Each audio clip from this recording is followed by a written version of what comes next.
My Lord பத்திரிகையாளர் எல்லாருக்கும் நன்றியை தெரிவிச்சுக்கிறேன். இது தேங்க்ஸ் கிவிங் மீட்டிங். இந்த மீட்டில் வந்து நீங்கள் அதை கொண்டு போய் சேர்த்ததுக்கு ரொம்ப நன்றி. என்னை பாராட்டினதுக்கு, என் நடிப்பை எல்லாருமே பாராட்டுறாங்க, அதுக்கு ரொம்ப சந்தோஷமாக இருந்தது.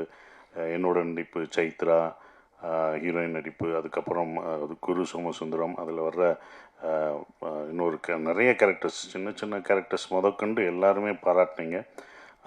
எனக்கு ரொம்ப சந்தோஷம். ஒரு நடிகராக நம்ம வந்து ஒரு என்னை அழகாக வேறு ஒரு இதாக என்னை மாற்றியிருக்காரு டைரக்டர் ராஜ்முருகன் அப்படின்னும் போது சந்தோஷமாக இருந்தது.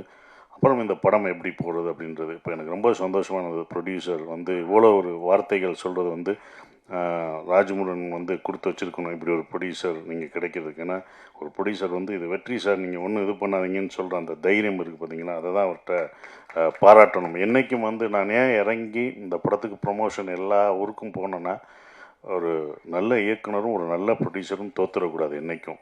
அது அவங்க என்றைக்கும் ஜெயிக்கணும் அப்படின்ற ஒரு விஷயந்தான். ஃபஸ்ட் டே கலெக்ஷனை பார்த்துட்டு எல்லாருமே பயந்துட்டாங்க கொஞ்சம், என்னடா அப்படின்ற ஒரு விஷயம். அப்போ எனக்கு தைரியம் இருந்தது, கண்டிப்பாக எல்லாருமே நல்லா இருக்குன்னு சொல்கிறாங்க, அதை இன்னும் கொண்டு போய் சேர்ப்பாங்கன்ட்டு. அது சனிக்கிழமையும், ஏன்னா ஒரு நல்ல படங்கள் ஸ்லோவாக அதுக்கான நேரத்தை எடுத்துக்கிறோம். ஒரு நல்ல படங்கள், ஒரு நல்ல சினிமா வந்து எப்போதும் ஒரு நேரம், அதுக்கான கொஞ்சம் டைம் எடுத்துக்கும். அப்போ எடுத்தோடனே உங்களுக்கு அப்படின்ற ஆயிடாது, அது கொஞ்சமாக தான் போகும். அது மவுத் பப்ளிசிட்டி எல்லாம் நீங்கள் கொடுத்த இதுவும் சரி, பார்த்தவங்க போய் சொல்கிற ஒரு விஷயம் இருக்குது. அது வந்து இந்த படத்தில் நடந்தது. நான் வெள்ளிக்கிழமை சொன்னேன் கரெக்டாக ஃபுல்லாகும் அப்படின்னு. அவங்ககிட்ட நம்பிக்கை, வெள்ளிக்கிழமை ஸ்லோவாக இருந்தது, சனிக்கிழமை உங்களுக்கு கரெக்டாக இருக்கும்னு. சனி ஞாயிறு போயிடுச்சு. இப்போ அடுத்த வாரமும் இந்த படம் மயிலாடு வந்து எல்லா தேட்டர்களையும் தொடருது. ஒரு 250 தேட்ரு அப்படியே இருக்குது. ஸோ அடுத்த வாரமும் போகும். ஏன்னா இதை நான் அயோத்தியிலே பார்த்துட்டேன். எனக்கு எங்கேருந்து வந்துச்சுன்னா தைரியம், அயோத்தியில் ஃபஸ்ட் வீக்லாம் அவ்வளோ இது போல் கொஞ்சம் ஸ்லோவாக தான் இருந்தது. அது 2வது வாரம் 3வது வாரம் தான் அதோட கலெக்ஷனை எடுத்தது. ஸோ அந்த மாதிரி இந்த படம் கண்டிப்பாக எடுக்கும்ன்ற நம்பிக்கை மக்கள் மேலே வச்சுருக்கோம், எடுக்கும். அது இன்னும் நல்லா போயிட்டுருக்கு. இப்போ வந்து அடுத்து அது போய் சேர்கிற இடத்துல போய் சேர்ந்துடும்.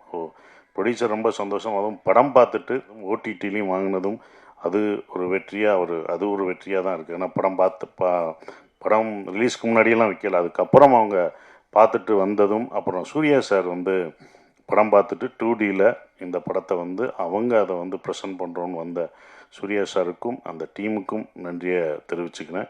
அப்புறம் நன்றியில் யுவராஜ் ரொம்ப நன்றி. அவங்க டீமு ப்ரொமோஷன் ஒன்று இருக்கல, கூடயே அந்த டீம் ஃபுல்லாக எங்க கூடயே வந்து எல்லாம் இது பண்ணாங்க. ஸோ அவங்களுக்கு பிஆர்ஓ யுவராஜுக்கு நன்றியை தெரிவிச்சுக்கிறேன். சந்தோஷ் ஆரம்பத்துலேருந்து உறுதுணையாக இருந்த சந்தோஷ், ஜேம்ஸ் சார் எல்லாருக்கும் நான் நன்றியை தெரிவிச்சுக்கிறேன். ஷான் ரோலன் மியூசிக், ஏன்னா